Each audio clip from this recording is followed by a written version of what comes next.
So welcome back to my channel, guys. So the video actually did get uploaded on Monday, but it was a week late. Guys, I really tried to upload that video on last Tuesday, but it just wouldn't upload. So I just stopped and was like, I'm just gonna start fresh on Monday. So we talked about on Monday, the video, if you checked it out, if you haven't already, go and check it out. It really helps to watch these videos throughout the week because they kind of build on one another, and then it helps me to make the videos smaller because I'm not having to repeat some of the things that I said in the past video. I can just flow in that topic for the day. So we talked about discovery and discovering and exploring the things of God and growing in our relationship with Him on Mondays. But today is Lifestyle Wednesday. So we are talking about how we can discover new things in our lifestyle, and we can explore different things. Now, when I talk about lifestyle, I'm talking about things in our household, and just our overall lifestyle includes what we eat and how we decorate our homes, and how we gather, what hobbies we have, maybe taking on another hobby or a job, or even other projects, like what gifts we give, or the gatherings that we have with friends and family, and as the church.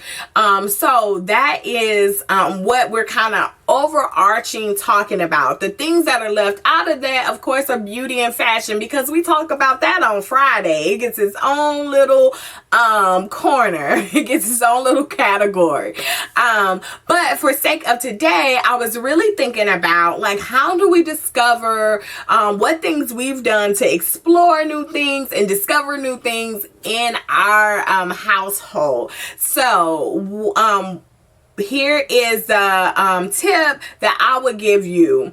Overall, it's taking a thought and putting it through a process. So all the tips that I'm saying will lend to you going through that process. And in past videos, I've talked about the process that we go through. If I have an idea, I talk about it with my husband.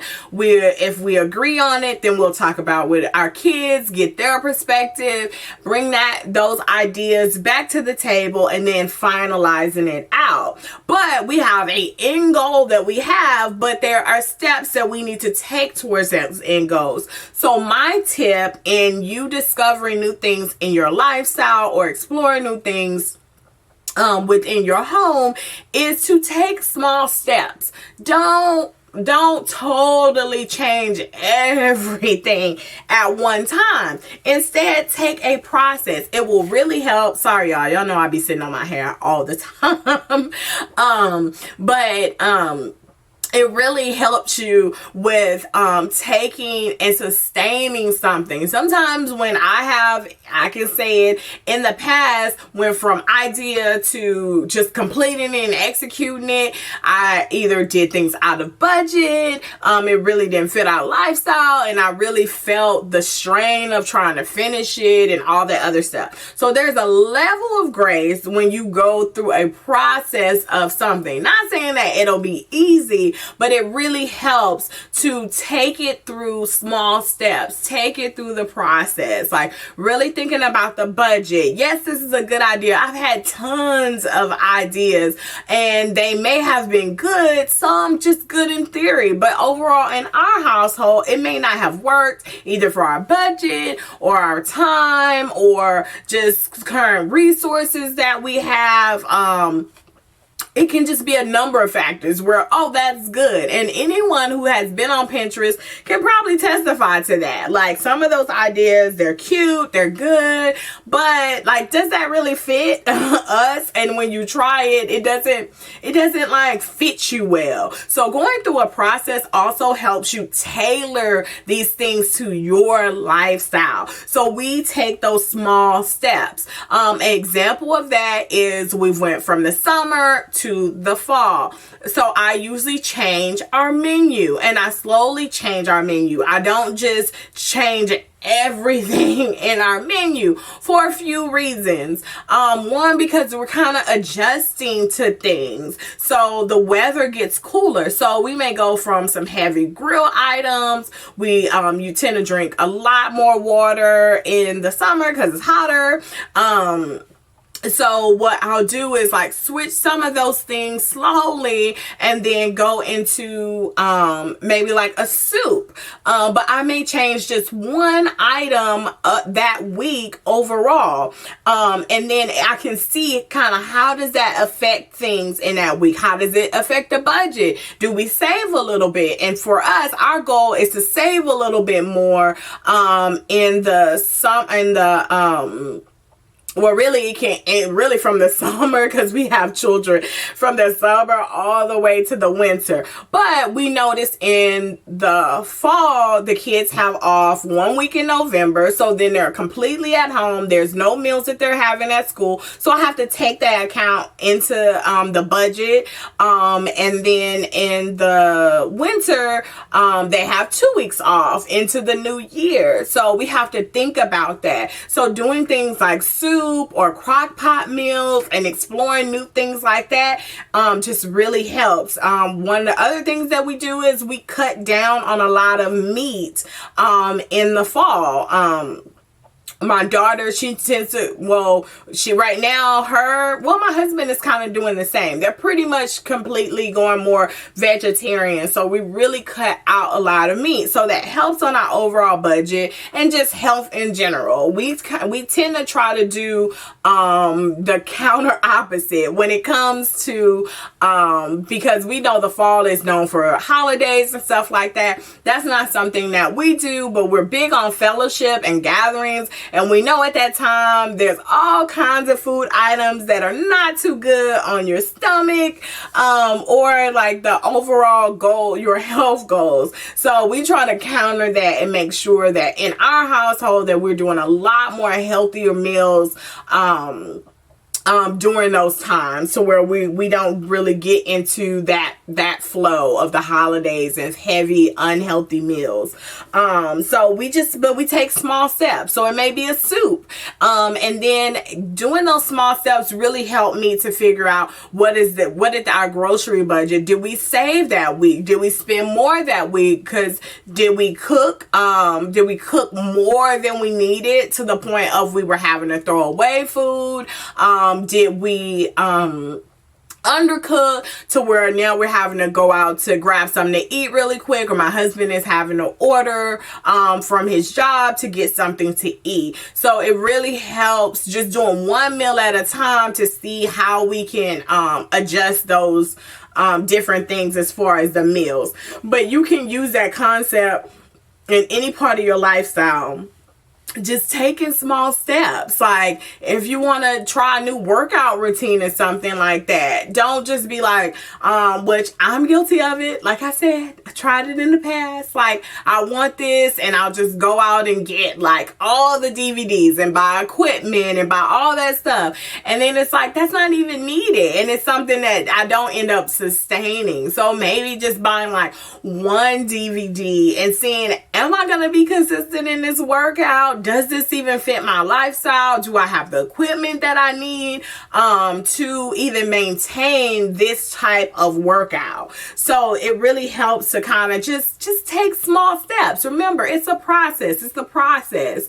And exploring and discovering new things in your lifestyle. Another thing that we do is get other people involved. For our household, in our family is our family unit. So that's our crew. When you think about relationship or a household as a ship, get it from explore.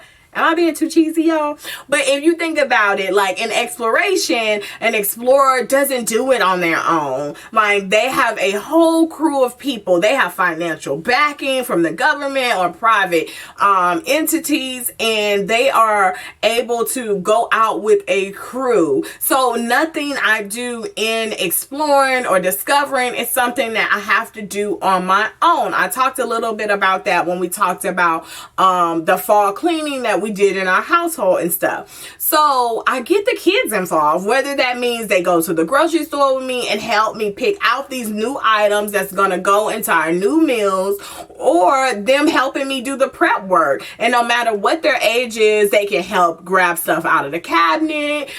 They can help actually do like other prep work with the meal, depending on their age, possibly opening cans, opening containers for you as you're talking them through. And this has really helped. In our household, whatever we cook, our children eat, and it's not always something that they want to eat, but they know they're going to eat it in our household. But we found that it is more enjoyable for our children when they're involved. They have buy-in, they're invested. So this is not just, oh, this is a new meal that mom cooked, but this is an actual meal that we are able to help to get our children to eat, because they help with it, you know. So there's a level of pride in that they help to cook that meal. So those are things that we do, like getting your crew involved. If you are single and you don't have a whole household and things like that, there's still other people that you can get involved with, your friends. An example of that is even in hobbies. Like, I may have an idea. I love to read books. Y'all know we've talked about that. But I love to read books, and there may be something that God may put on my heart, either in my business or just spiritually in areas that I want to grow. And I'll just get with a group of people or just one person and be like, hey, I was thinking about reading this book, whether it's a book in the Bible or another book that has that interest. And you could just, even if you don't have the time to sit and have a formal book club, you can always say, hey, just read one chapter, I'll read a chapter, and then let's just talk once a week about that. That kind of keeps you engaged in the book, keep you reading and completing it. So that's just small steps that you took, and it involves other people. So God created us to have community, and He did not leave us here alone. So it's really good for us to like come together and fellowship in different ways. So when you're exploring, don't think of it as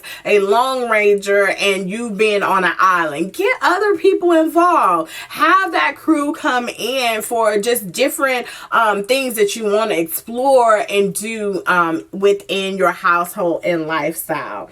And finally, making it an experience. So like I said, even with the food item, like something that we may have never had, if we probably never had it, I probably never cooked it ever before. So sometimes maybe having the first experience instead of attempting it in the house to cook, it may be good to go to a restaurant like Ethiopian food or something like that and make a whole experience of it. Either you can go as a whole family, or you can invite another family instead of just for them to come to your home. Maybe y'all can try a new restaurant together, and that's an experience that you'll always like remember, and it will help you sustain, because now you're like, oh, well, the kids tried this. Okay, so maybe I won't make that, but now that lets me know. Like, those are things that I was able to see. Like, Jada, I don't eat seafood, but my daughter ate seafood from an experience, and now she likes seafood. So now that's something that I can incorporate in our menu items because of an experience that she had.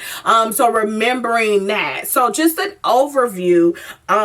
Again, take those thoughts that you have about exploring and put it through a process, and that'll help you figure out if it's something that's gonna stick, something that even fits for your house. It's almost like it helps you to filter through the process, and it helps you put those in small bits. Coming up with those ideas and then putting it through the process where you take small steps, and that you can involve other people and supports that you may need, systems that you may need to sustain that, and then to make it an experience, make it something enjoyable that you can learn from. And it can be the smallest to the biggest thing. Like I said, interior, it can be hobbies. Like if you want to try a new workout workout routine, maybe just going to the gym once to do a class and then trying to sustain that in the house and deciding maybe every quarter I'll go to the gym or I'll go to a specialty class to kind of keep me engaged and learning new things about it, about that workout routine. So taking those small steps. So I am excited to hear from you how those tips are working from you, how you're exploring and discovering in this season of your life. And on Fridays, we're going to talk about how we can explore and discover new things in our closet. So come back on Fridays for Fashion and Beauty Fridays. And as always, you know that I love you, God loves you, and have a blessed day. Bye.